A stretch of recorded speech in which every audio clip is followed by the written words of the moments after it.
육친이 뭐냐면 이게 책에 보면은 어렵게 나와 있습니다. 근데 다들 책을 한 번씩 보신 분들은 여기까지 쉽게 잘 따라오는 부분이기도 합니다. 이게 육친이 있을 때는 사주 분석에 보통 꽃으로 비유를 해요. 왜냐하면 이게 사주를 분석할 때 굉장히 많이 쓰이는 부분이기도 해요. 그런데 또 한편으로 오류를 굉장히 많이 범하는 부분이기도 해요. 근데 비중적으로 육친은 굉장히 많이 사용되어지기 때문에 꽃이라고 했어요. 그러면 이 육친이 무엇을 뜻하는 것인가? 좀 말이 좀 어려울 수가 있습니다. 글자와 글자 사이의 관계의 명칭이라고 나와요. 이거 외우는 게 더 어렵다, 그죠? 그냥 관계의 명칭 정도라고만 생각하시면 돼요. 관계의 명칭. 자, 이 말 뜻이 무슨 말이냐면, 자, 우리가 이제, 예를 들자면, 남자와 여자가 결혼을 했어요. 그러면 그 사람을 보고 우리는 뭐라고 부릅니까? 부부라고 부르죠, 부부. 그죠? 그 다음에. 그러다가 애를 낳았어요. 그리고 목욕탕에 아들을 낳은 거예요. 그 아들의 손을 잡고 아빠가 목욕탕에 갔어요.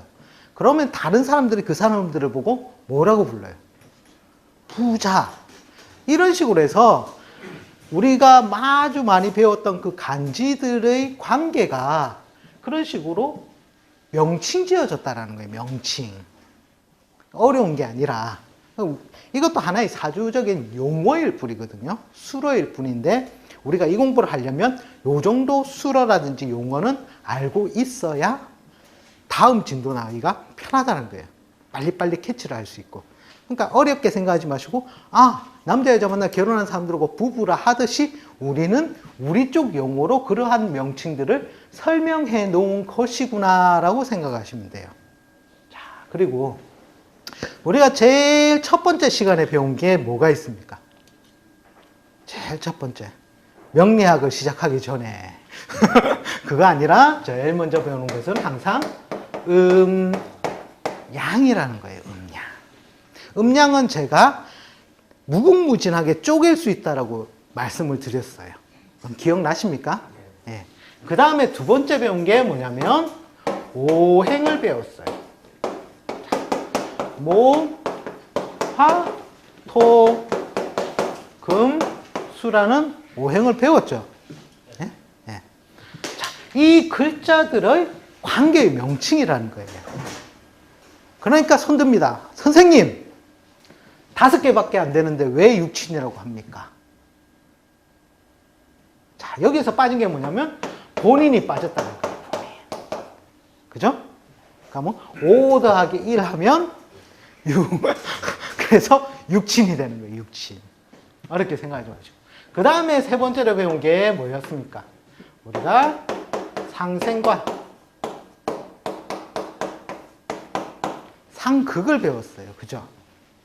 자, 이러한 관계에 의해서 글자와 글자 사이끼리 뭔가 만나니까 야, 우리가 갑과 을이 만났다 하더라 이렇게 얘기하는 것보다는 겁재를 만났다고 한다 이렇게 정리하면 좀 더 명확해지더라는 거예요. 그리고 이 말뜻 속에서 관계의 명칭 속에서 파생되는 것들이 일목요연하게 머릿속에 떠올라진다는 거예요.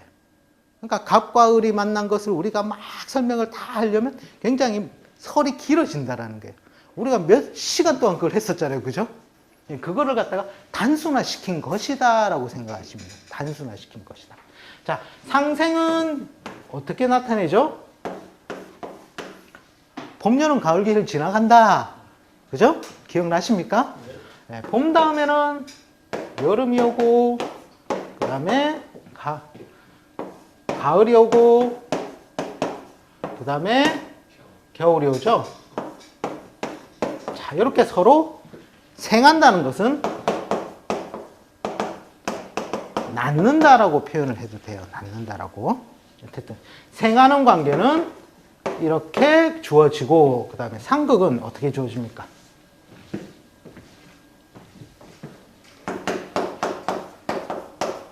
상극은 목, 화, 토, 금, 수가 있다면 우리가 이렇게 표현을 했죠. 기억나십니까? 네.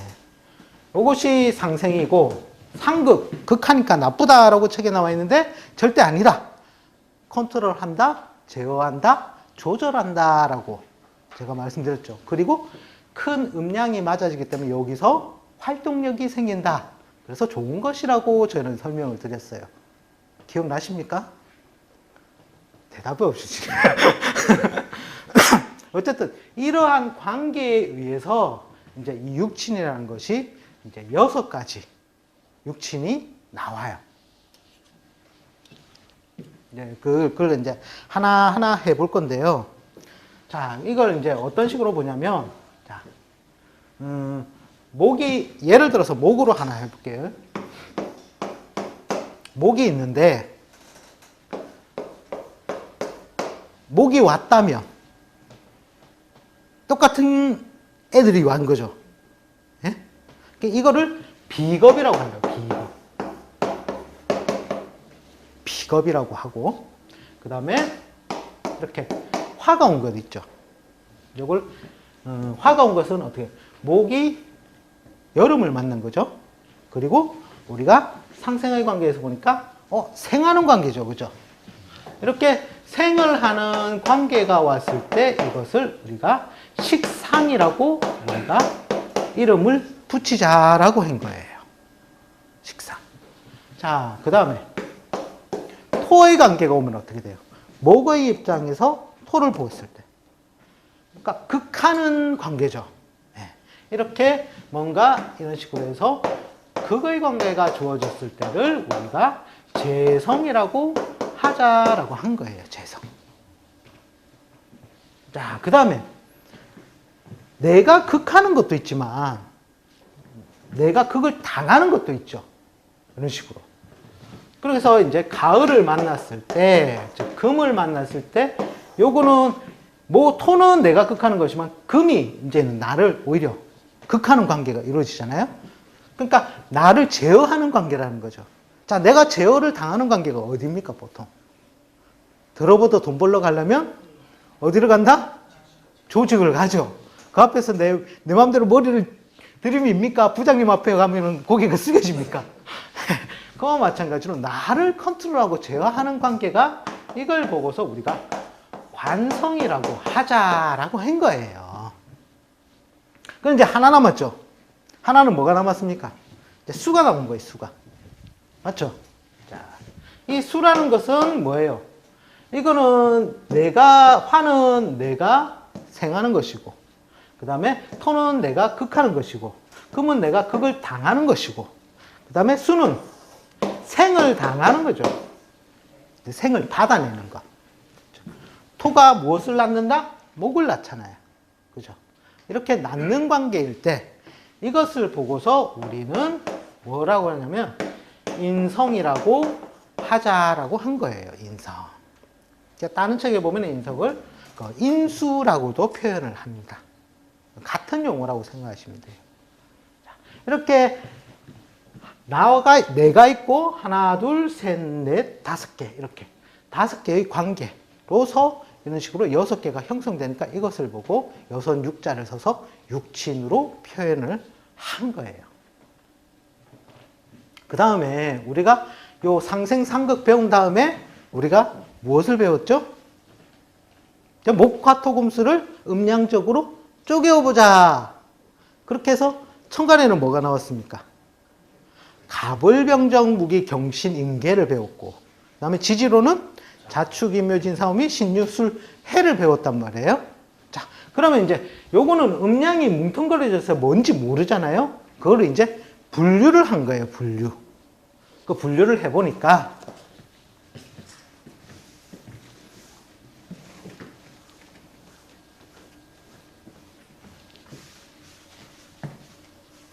천간으로 먼저 표현을 해보면, 자, 천간으로 일단 목, 화, 토, 금, 수라고 해놓고, 자,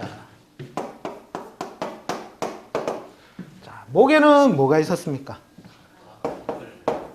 갑과 을이 있었고, 그 다음에 화는 병과 정이 있었고, 토는 무와 기가 있었고, 금은 병과 신이 있었다는 거예요. 그럼 수는 임과 개가 존재를 하는데, 자, 여기에서 갑을 예를 들어 볼게요. 이거는 각 요소마다 계속 바뀝니다. 자, 갑을 예를 들었을 때 갑과 갑은 어떻게 해요? 완전히 똑같죠. 그죠? 요거를 다 비견이라고 쓰는 거예요. 비견. 어깨를 비길만 하다. 비견. 똑같이 생겼으니까 운동 방향도 똑같겠다. 그래서 어깨를 나란히 하고 같이 간다는 거예요. 그 다음에 을은 뭐예요? 나는 양인데 얘는 음양적으로 뭔가 음으로 바뀌었죠. 그죠? 이걸 보면은 양음, 양음, 양음, 양음, 양음 이렇게 바뀌었잖아요. 이제 이런 식으로 오행은 같은데 음양이 다른 것, 요것을 우리는 겁재라고 하자라고 한 거예요. 자, 비겁이 왜 나왔는지 알겠죠? 비견과 겁재의 줄임말이라는 거예요. 그죠? 자, 이렇게 해드릴게요. 자, 그 다음에 요거는 뭐예요? 내가 낳아주는 관계죠. 낳아주는 관계. 낳아주는 관계는 뭐라고 했죠? 식상이라고 했죠. 그 중에서도, 즉, 내가 낳아주는 관계인데, 이제 음양이 같은 것. 음양이 같죠? 나는 양이고, 얘도 양이란 말이에요. 음양이 같잖아요? 얘를 식신이라고 하자 한 거예요. 식신. 그 다음에 음양이 다른 것을 우리는 상관이라고 하자. 이렇게 붙여놓은 거예요. 그래서 요 앞에 글자를 따서 식상이라고 무리를 이제 이름을 붙여놓은 거예요. 네. 어려운 거 없으시죠? 네. 커닝 페이퍼가 있으니까 그죠? 자, 그 다음에 야 이제는 내가 그걸 한다. 내가 내 마음대로 뭐 제어하고 조절하고 컨트롤 한단 말이에요. 그걸 이제 재성이라고 했어요. 재성. 그 다음에 내가 그걸 하는 관계인데 이렇게 음양이 같은 것.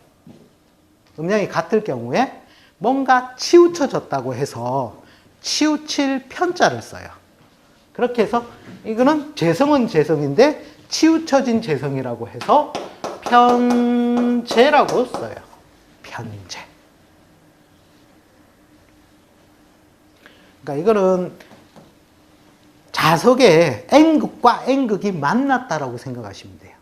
아니면 S극과 S극이 만났다. 그 다음에 이제 기 같은 경우는 내가 극을 하는데 음량이 다르죠. 그러니까 플러스 마이너스가 만나니까 정확하게 뭔가 고리가 잘 이루어지겠구나 해서 발을 정자를 붙여요. 그렇게 해서 정제라고 우리는 명칭을 붙인다라는 겁니다. 네. 그러니까 요거는 이제 좀 더 컨닝하기 쉽게 해드릴게요. 비견이 있고 겁재가 있고 식신이 있고 상관이 있고 이제 편재가 있고 정체가 있고 관성도 그러면 뭐가 있겠다? 네, 편과 정관. 그 다음에 인성도 편인 정인이 있다는 거예요. 이제 컨닝 페이퍼를 다 만들어 드렸습니다. 그대로 대입을 합니다, 이제. 자, 그 다음에 이제 금은 뭐예요? 오히려 금이 나를 극하죠. 내가 제어를 받는 입장으로 이제 바뀌었죠. 자, 그걸 뭐라고 했죠? 관성이라고 했죠. 거기에 양과 양이 만났으니까 치우쳐졌다. 그래서 이걸 보고서 편관이라고 표현을 하는 거예요. 편관. 그 다음에 이제 음양이 이제는 맞죠. 그래서 이것을 이제 정관으로 우리는 통일해서 쓰자라고 한 겁니다. 자, 그 다음에 저 임은 뭐예요?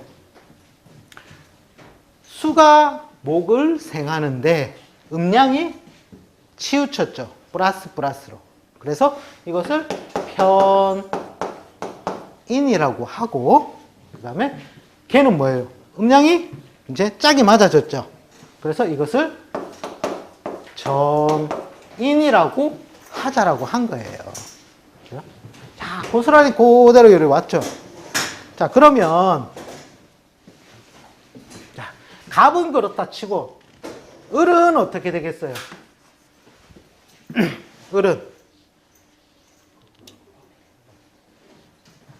을은 이제 요 간목 입자는 갑이 어떻게 음량이 다르죠? 그럼 여기가 이제 겁재가 되는 거예요. 겁재. 그 다음에 을은 비견. 그 다음에 병은요? 상관이 되는 것이고요.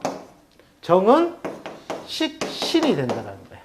무는 정제가 되고 길은 편제가 된다는 거예요. 자, 그럼 경은 뭐가 됩니까?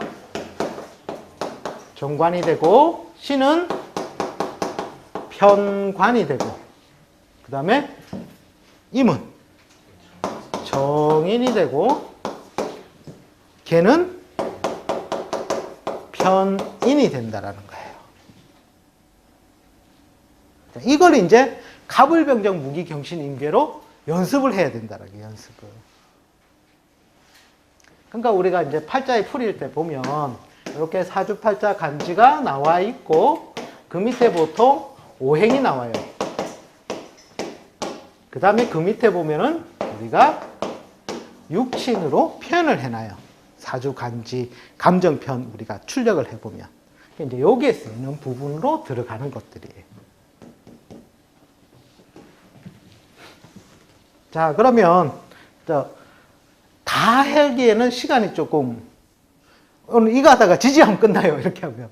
혹시 궁금하신 거 한 개만 해볼게요. 자, 어떤 간지를 하나 넣어볼까요? 안 해도 됩니까? 다 하실 수 있겠습니까? 워낙 천재만이시기 때문에. 예를 들어서 한 신을 한번 해봅시다. 신. 조금 꼬아서. 자, 신은 자, 갑이 뭐가 됩니까? 어렵죠? 그럼 여기부터 갈게요. 자, 경은 뭐가 되죠? 겁재. 그렇죠? 음량이 다르니까. 겁재가 되는 것이고, 그 다음 신은 똑같이 생겼죠? 그럼 뭐가 된다? 비견이 되는 것이고, 그 다음에 임은 신으로 봤을 때 수를 낳는 것이니까, 그게 음량이 다름으로 뭐가 되죠? 상관이 되겠죠? 그 다음에 음량이 같으니까 이것은 식신이 되고, 그죠? 자, 그 다음에 갑은, 이제 알겠다. 그대로 돌아옵니다. 이게 막. 그러면 이거는 정제가 되죠? 그 다음에 을은 편제가 될 것이고, 그 다음에 병은요? 네, 정관이 되죠? 그 다음에 정은 편관이 돼요. 그죠? 그 다음에 무는 어떻게 됩니까? 정인이 되죠. 나를 낳아주는 거야. 그 다음에 기는 편인이 되죠. 이런 식으로 해서 이제 천간에 나와 있는 글자들은 이런 식으로 쭉 이제 처음에는 잘 안 되셔요. 그럼 이제 여러 번 한번 노트에 적어 보시고 계속 보시다 보면 이제 이게 바로바로 나와요. 이제 천간 끝났고 이제 지지를 해야 되거든요. 자, 요거는 지워도 되겠죠, 선생님? 네.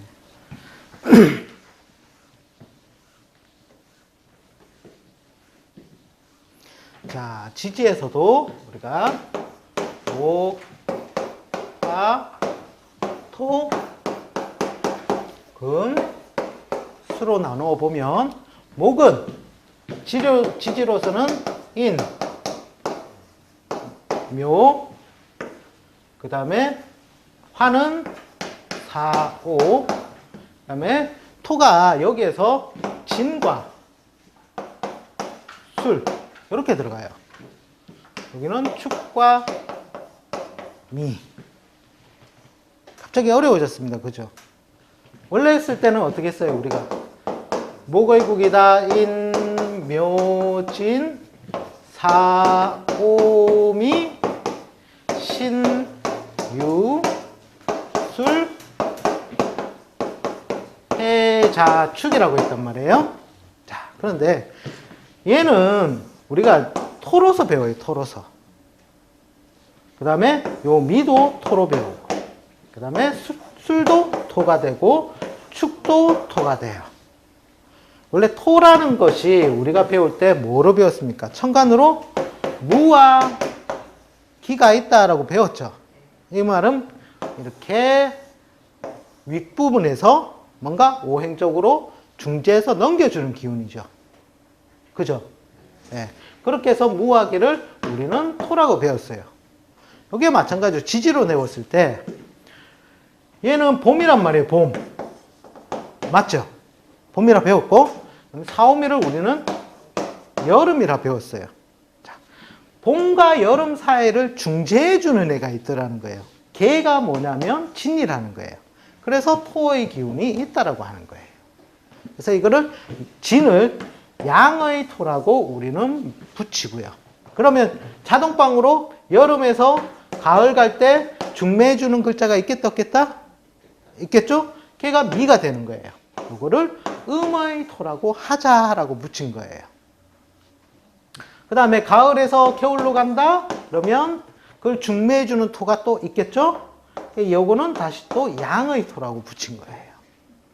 그 다음에 축은 토인데, 즉 겨울에서 봄으로 넘어가는 중매자로서의 토가 되고, 이걸 요 축을 갖다가 음의 토라고 하자 이렇게 해놨어요. 그래서 제가 이렇게 바뀐 거예요. 얘가 이렇게. 이해 가시죠? 네.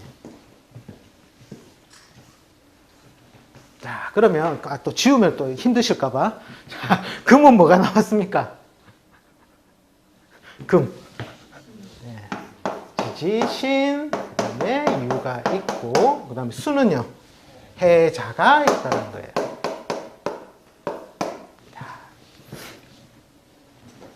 자, 이런 식으로 했을 때,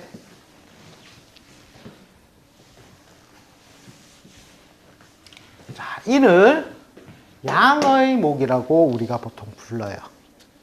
자, 음양을 매긴다면 인은 양이요, 묘는 음이고, 사는 양이고, 오는 음이고, 진과 술은 아까 봤듯이 양이 되고, 축과 미는 음이 되는 거예요.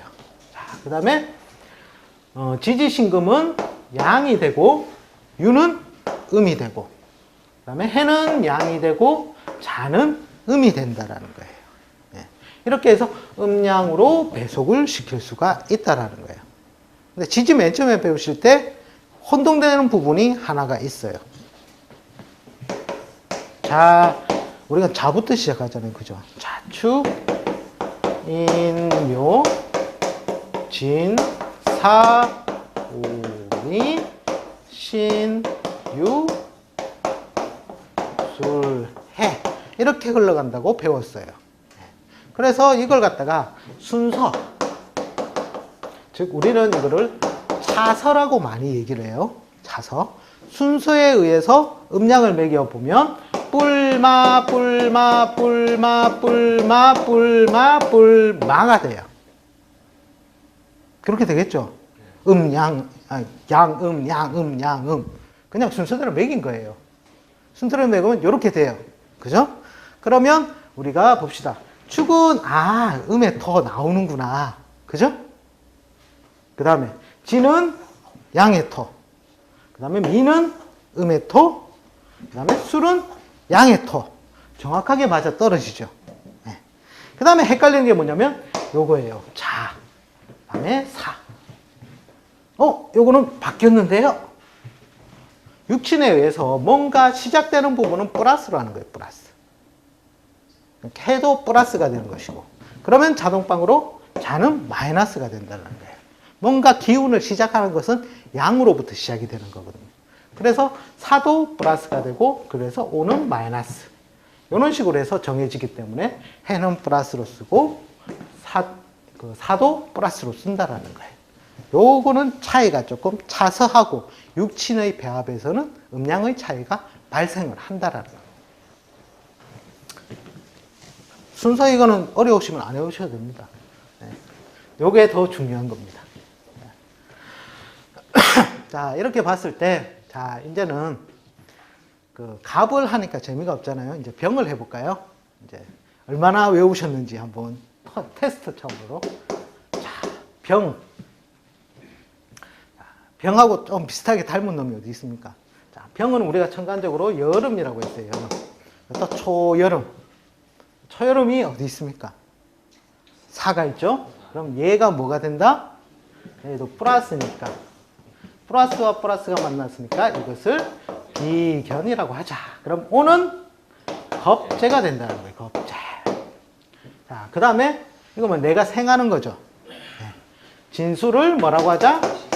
식신이라고 하자. 충미를 상관이라고 하자. 그 다음에 신은 어떻게 돼요? 내가 극을 하는 거죠. 극을 하는 것은 재성이라고 했고 치우쳐져 있으니까 지지신을 편재라고 하고 그 다음에 음량이 같으니까 이것을 정재라고 하자라는 거예요. 그 다음에 대지자는 치우쳐져 있죠. 그건 내가 극을 당하는 입장이죠. 그래서 이것을 편관이라고 하고 자를 정관이라고 하자. 그러면 인면은 어떻게 됩니까?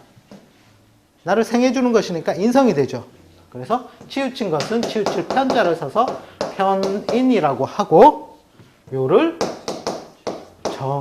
정인이라고 하자라고 했다라는 거예요. 너무 지겨우시죠? 이건 원체 책들을 많이 보셔가지고.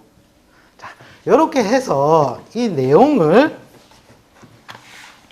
이제 보시면 자, 옆에 45페이지에 여기 육침표 해놨어요. 15페이지 육침표 해가지고 갑을병정 무기경신인계 이렇게 되어 있거든요. 이게 비견겁재 식신상관 편재정재 평관 정관 편인 정이라고 한 걸 한번 쭉 연습 삼아서 적어 보시라는 겁니다. 숙제를 냈습니다. 다음 시간에 제가 숙제 검사를 할 겁니다. 자, 그렇게 해서 보시고 그 다음에 지지는 똑같은 표를 하나 더 만들어 보시면 돼요. 이런 식으로 확장을 해서 그대로 써보시면 된다는 거죠. 자, 어려운 거 없으시죠? 네.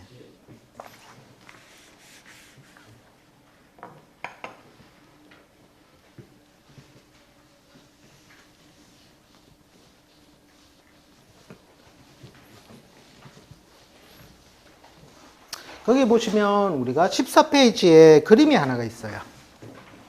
자, 아까도 쓴 거와 똑같습니다. 목, 화, 토, 금, 수라는 관계가 어떻게 존재한다? 생과 그 다음에 극이라는 것이 존재를 한다고 했죠? 그죠? 여기에 내가 있다라는 거예요. 나. 원래 목이라고 표현되어 있는데 이건 예를 든 거예요. 이거는 목이 될 수도 있고 화가 될 수도 있고 거기에 따라서 육치는 다 바뀐다라는 거예요. 근데 요 똑같은 것을 비겁, 그죠? 목이라고 했다면 내가 있는데 목은 비겁이 되고 화는 식상이 되고, 그죠? 토는 재성이 되고 금은 관성이 되고 수는 인성이 된다는 거예요. 인성. 예.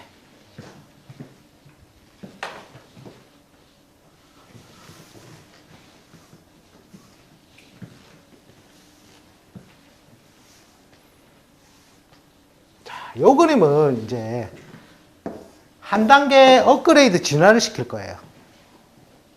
자, 뭐 예를 들어서 목이 있다고 쳐요. 자, 목과 목은 뭐가 되죠? 비겁이 되죠? 그 다음에 내가 생하는 관계는 뭐가 돼요? 화가 되고, 그죠? 이거를 우리는 식상이라고 한다. 그리고 내가 극하는 관계는요. 토가 되죠. 그죠? 네. 이것을 우리는 재성이라고 한다. 자, 그 다음에 나를 생해주는 자가 뭐예요? 수가 되죠? 수는 인성이 되죠? 그 다음에 나를 극하는 관계는요? 금이 되고, 그는 관성이 된다고 했어요.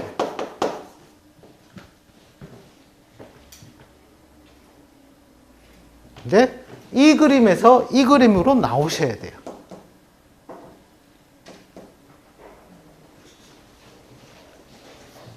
왜 이 그림을 그렸냐 하면, 자, 우리가 맨 처음에 음양이라는 것이 뭡니까? 살아있다면, 움직인다면, 활동력을 가진다면, 모든 것은 다 음양을 가지고 있다는 거예요. 그죠?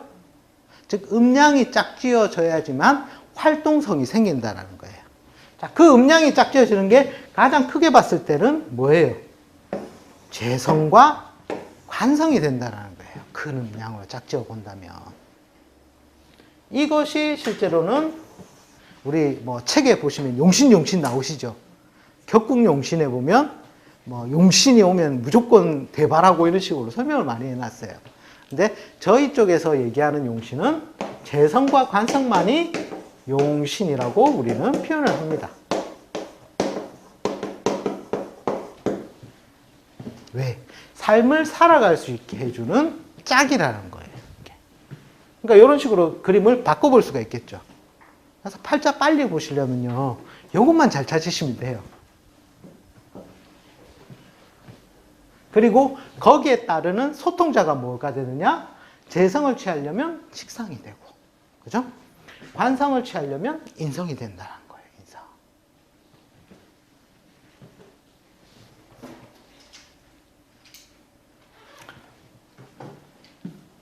외로이 비겁은 따로 떨어져 있습니다. 네. 어쨌든 팔자 분석은 요것만 잘 파악하시면 재성과 관성만 내 팔자에 정말 똑바르게 탁 세력을 가지고 있다면 잘 삽니다. 그런데 나중에 뒤에 가서 신사를 배우실 거예요. 신사를 가면 공망도 나오고 뭐 이러거든요. 충형, 파해, 원진 이런 신살들이 나와요. 근데 내가 재성을 가지고 있는데 이렇게 생각하시면 돼요. 들판에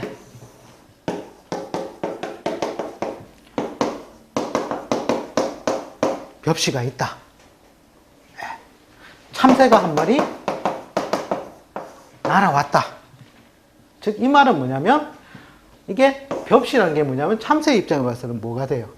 재성이 되겠죠. 그죠? 그럼 참새가 벽시를 두려워합니까? 아무리 넓게 펴져 있어도 참새는 결코 두려워하지 않아요. 네, 그죠? 그런데 이 벽시가 보니까 나다른 없고 다 빈 쭉정이밖에 없더라. 이랬을 때는 어떻게 돼요? 먹을 게 없죠. 이 참새가 처음에는 좋다고 활짝 웃다가 가서는 참 애처로운 표정을 지으며 씁쓸히 물러나겠죠. 자, 이 말이 뭐냐면 우리가 나중에 배우는데 재성이 공망이 됐다라는 거예요. 잘생긴 뭔가 세력이 있는데 공망이 되면 이게 무용으로 가는 거예요. 무용으로. 그러니까 이것 하나만 잘생겨도 잘 살고, 아니면 관성이 하나가 잘생겨도, 똑바로 잘생겨도 잘 산다라는 거거든요. 우리 논리는. 그러니까 이 경우에는 참새가 아무리 약하더라도, 우리가 또 뒤에 가서는 신약, 신강신약 이런 걸 배운단 말이에요. 우리가 볼 때는 참새는 정말 하염없이 가냘픈 약한 존재인데도 벽시가 이렇게 만방에 펼쳐져 있다면 어떻게 해요? 재성이 강한 존재죠. 그런데도 어떻게 돼요? 두려워하지 않죠. 신강이든 신약이든 어쨌든 재성을 보면 두려워하지 않는다라는 거예요. 거기에서 너무 그렇게 매몰될 필요 없고, 아무래도 힘이 세다면 뭐 어떡하겠어요. 이게 벽시가 공망, 즉 쭉정이가 아니라 옹골차다면 큰 놈이 더 많이 먹겠죠. 작은 애는 자기만큼 먹을 것이고, 네. 그런 원리로서 우리는 사주해석을 풀면 된다는 거예요. 그래서 제일 중요한 거는 어쨌든 뭔가 재성과 관성은 짝으로서 음양에 맞기 때문에 아주 삶을 살아가는데 유용성을 주겠구나. 여기까지만 일단 생각하시고 다음 시간에 5분 쉬었다가 다음 시간에 이제 육친에 관한 뜻 요거에 관해서 진도를 나가기로 하겠습니다.